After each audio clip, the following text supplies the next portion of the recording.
Morning, শুভ সকাল। তোমরা সবাই কেমন আছো? আমিও ভালো আছি। মৌমানি ব্লগে তোমাদেরকে অনেক অনেক স্বাগত। তো দেখো, এখানে পাড়ার মধ্যে মাছ এসে গেছে, তো আমি এই মাছটা নিয়ে নিলাম। নিয়ে এত বড় মাছ তো কাটতে পারবো না, তার জন্য আমি দাদাকে বললাম, দাদা একটু কেটে দাও। তো যাই হোক, দাদা এখন কেটে দিচ্ছে। তো এখানে সব আশেপাশে অনেক মানুষজন আছে, বলছে একটু মাছটা উঁচু করে দেখাও। উনি ভিডিও করছে। তো যাই হোক, উনি আবার দেখালো। দেখো, মাছটা কেটে দিচ্ছে। মাছটা ছাড়াতে আমার অনেকক্ষণ সময় লেগেছে। আঁশগুলো ওরা তো আর অত ভালোভাবে ছাড়িয়ে দেয় না। তো এখানে আমার মাছগুলো কেটে দিচ্ছে দাদাটা। দেখো, বটিটাই ওনার বারবার খুলে যাচ্ছে।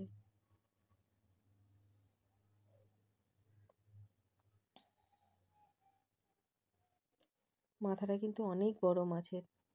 মাছটা যেহেতু অনেক বড়, এই দেখো মাছের পিসগুলো কিন্তু অনেক বড় বড় হয়েছে।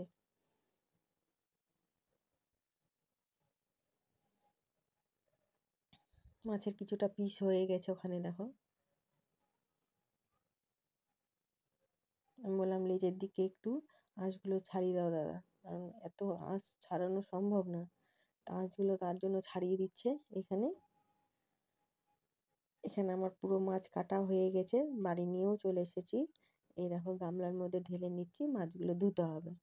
দেখো কত বড় বড় পিস করেছে। আর তোমাদের মানি ছোট পিস খেতে চায় না মাছের, তার জন্য একটু বড় পিস করা হয়। আর এখানে আমার 3-4 দিন হয়ে যাবে, যে মাছটা কেনা হয়েছে 3-4 দিন অনায়াসে চলে যাবে। এই দেখো কত বড় বড়। এখানে আমি একটু লবণ দিয়ে মাছ যদি ধুয়ে নিই, তাহলে মাছের নোংরাগুলো থাকে না। তা আমি মাছটা লবণ দিয়ে ধোয়ার চেষ্টা করি সব সময়ের জন্য। এখানে দেখো, আমি লবণ দিয়ে দিয়েছি। এবার আমি মাছগুলো ধুয়ে নিব।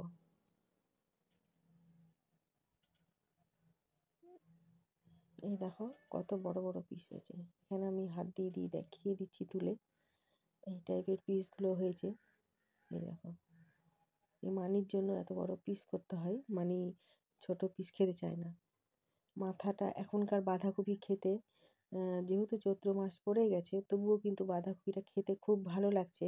মাথাটা দিয়ে করলে আরও ভালো লাগছে। তো এখানে চলে এলাম আমি রান্নার জোগাড় করে নিয়ে।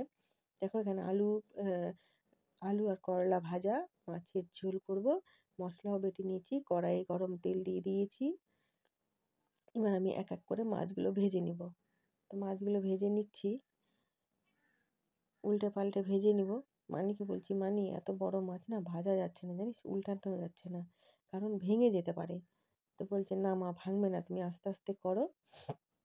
এখানে আমরা দেখো মাছগুলো ভাজাও হয়ে গেছে, তুলে নিচ্ছি।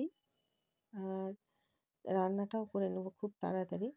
আর এখন গরম পড়েছে, তো আলু পটল দিয়ে ঝোল খেতে খুব ভালো লাগবে। তো মাছটাও ভাজা হয়ে গেছে, ওই তেলে আমি আলুগুলো একটু লাল লাল করে ভেজে নিব, খুব লাল করব না। আর ওইদিকে দেখো, আমি পটলটাকেও ভাজবো, আর টমেটোটা কেটে রেখেছি। আলুগুলো একটু মানে ব্রাউন কালার হয়ে গেছে, দিয়ে এবার তুলে নিচ্ছি।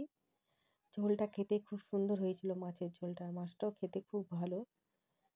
এখন গরম পড়লে পাতলা ঝোল খেতেই ভালো লাগবে, বেশি মশলা কষিয়ে না করলেও ভালো।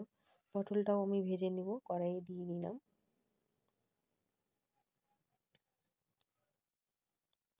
পটলটা আমার ভাজা হয়ে গেছে, আমি এবার তুলে নিচ্ছি পটলটা। দেখো, আমার আলু পটল ভাজা হয়ে গেছে। ওই তেলে একটু পাঁচফোড়ন আর তেজপাতা সম্বরা দিয়ে আদা জিরা শুকনো লঙ্কা বাটা, আর এই যে পেঁয়াজটাকেও একটু বেটে নিয়েছি, টমেটো দিয়েছি। এখানে কিন্তু আমি দেখো হলুদ দেইনি, লবণও দেইনি, তাও মনে হচ্ছে মশলার কালার চলে এসেছে। আমাদের এখানকার হলুদগুলো না খুবই ভালো। অল্প একটু হলুদ আর পরিমাণ মতন লবণ দিয়ে মশলাটাকে কষিয়ে নিব। মশলাটা কষানোর পরে আমি ওই আলু ভেজে রাখা পটল আর আলুটা দিয়ে দিব। দেখো, মশলা থেকে আমার তেল ছেড়ে গেছে, আর ওইদিকে আমি একটু গরম জল বসিয়ে দিয়েছি।